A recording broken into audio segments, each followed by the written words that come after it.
பள்ளிக்கல்வித்துறை அமைச்சர் செங்கோட்டையின் செய்தியாளர்களை சந்தித்து வருகிறார். அதனை நேரலையில் பார்க்கலாம். பிளஸ் ஒன் தேர்வு கொண்டு வருகின்ற போது மதுரையில் ஒருத்தர் வழக்கு தொடர்ந்திருக்கிறார். அந்த வழக்கு நிலுவையிலே இருக்கிறது. ஆனால் மக்களுடைய மனநிலையை பொறுத்தவரையிலும், பெற்றோருடைய மனநிலை, மாணவருடைய மனநிலையை பொறுத்தவரையிலும் பிளஸ் ஒன் தேர்வு கொண்டு வர வேண்டும் என்ற ஆவல் இருக்கிறது. அதில் எந்த நிலைப்பாடுகளும் இல்லை. இந்த அரசை பொறுத்தவரை அதற்குள்ள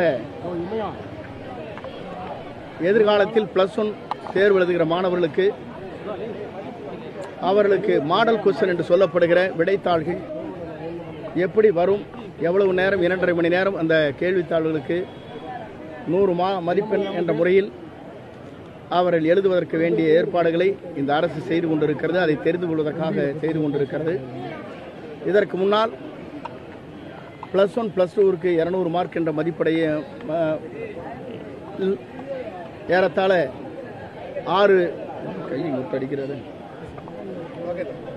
200 மதிப்பெண் என்ற நிலையை மாற்றி 100 மதிப்பெண் என்று மாற்றப்பட்டிருக்கிறது.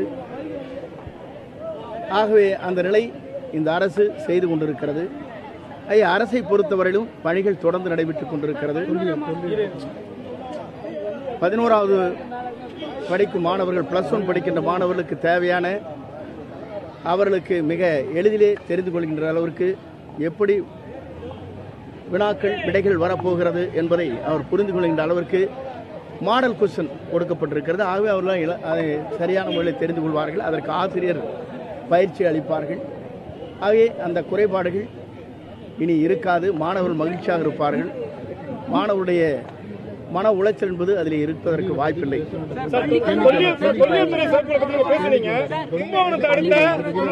மானம்பாடி நாகசாமி கோயில்ல புராதன சின்னங்கள் வந்து அழிக்கப்பட்டிருக்கு யுனெஸ்கோ குற்றச்சாட்டு இருக்கு.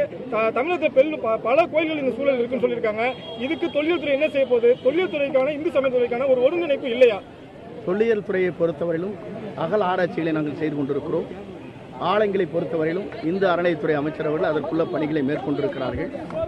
இன்று காலையிலே நான் பத்திரிகையிலே நேற்றைய தினம் பார்த்தது போதுதான் அந்த மாதிரி ஆலயங்களில் இருக்கிற விலை உயர்ந்த சிலைகள்லாம் களவு போயிருக்கிறது என்று பத்திரிகை செய்திகள் நாங்கள் பார்த்தோம். அதற்கு உடனடியாக நம்முடைய இந்து அறநிலையத்துறை அமைச்சரவர்கள் அதற்கு பதில் சொல்லியிருக்கிறார்கள். பழங்கால முறையிலே அந்த பழமை மங்காமல் அந்த ஆலயத்தை கட்டித் தருவதற்கு அரசு உரிய நடவடிக்கை மேற்கொள்ளும் என்று இந்து அறநிலையத்துறை அமைச்சரவர்கள் விளக்கத்தை சொல்லியிருக்கிறார்கள். எங்களை பொறுத்தவரையிலும் தொல்பொருள் ஆராய்ச்சி என்பது பண்டைய காலத்திலே மனிதர்கள் எப்படி வாழ்ந்தார்கள், எப்படி இருந்தார்கள், நம்முடைய நாகரிக பண்பாடுகள் எப்படி இருந்திருக்கிறது, சிந்து வழியிலே இருந்து வருகிறது அந்த கலாச்சார பண்பாடுகளை பேணி காக்கின்ற வகையில் இயலிசை, நாடகம் போன்ற நம்முடைய பண்பாடுகளை காக்கின்ற வகையிலே இந்த துறை சிறப்பான நிலையில் பணியாற்றி கொண்டிருக்கிறது. இன்றைய தினம் கூட இங்கே ஒரு கோரிக்கை வைக்கின்ற போது அந்த கோரிக்கை உடனடியாக நிறைவேற்றுவதற்கு நான் முதலமைச்சரிடத்தை எடுத்து சொல்கிறேன் என்று சொல்லியிருக்கிறேன். அதற்கு கூடுதலாக நிதிகள் வேண்டும் என்று கேட்டார்கள். அதையும் இந்த அரசு உடனடியாக பரிசீலித்து, தொல்பொருள் ஆராய்ச்சி என்பது நிலத்திற்குள்ளே இருக்கின்ற பண்டைய காலத்திலே மறைந்து கிடக்கின்ற அந்த பொருளை தேடி எடுக்க வேண்டிய சூழ்நிலை இருக்கிறது. அதற்கு நிதிகள் கூடுதலாக வேண்டும் என்று கேட்டிருக்கிறார்கள்.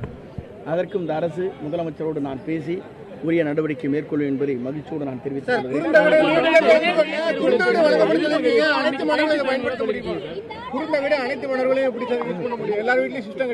ஆசிரியர் தேர்வை பொறுத்தவரையிலும் தொடர்ந்து உங்களுக்கு அட்டவணைகள் வெளியிடப்பட்டிருக்கிறது. ஒவ்வொரு சப்ஜெக்ட் வைஸாக நீங்கள் பார்த்திருக்கக்கூடும். எப்போது தேர்வு, எப்போது முடிவுகள் என்ற நிலைகள் உருவாக்கப்பட்டிருக்கிறது.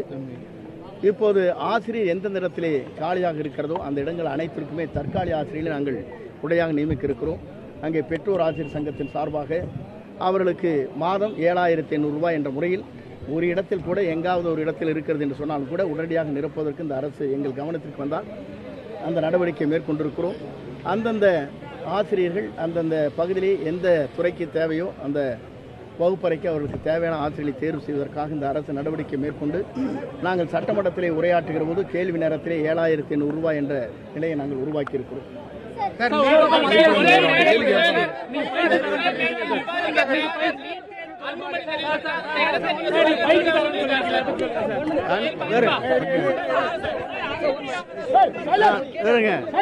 என்னை பொறுத்தவரையிலும் பத்திரிகை நண்பர்களுக்கும் தெரியும், தனியார் கல்வி நிறுவனங்களை என்னை பொறுத்தவரையிலும் பத்திரிகை நண்பர்களுக்கும் தெரியும், தொலைக்காட்சி நண்பர்களுக்கும் தெரியும், ஊடகங்களுக்கும் தெரியும், தனியார் பள்ளி நிறுவனங்களில் இருக்கின்றவர்கள் ஆயிரக்கணக்கான பேர் என்ஓசி வாங்கி கொண்டிருக்கிறார்கள். அவரை கேட்டு தெரிந்து கொள்ளலாம் நான் எப்படி நடந்து கொள்கிறேன் என்பதை பற்றி. என் மனச்சாட்சி சரியாக இருக்கிறது, வெளிப்படைத்தன்மையோடு நான் நடந்து கொண்டிருக்கிறேன். மற்றவர் சொல்வதை பற்றி எனக்கு கவலை இல்லை.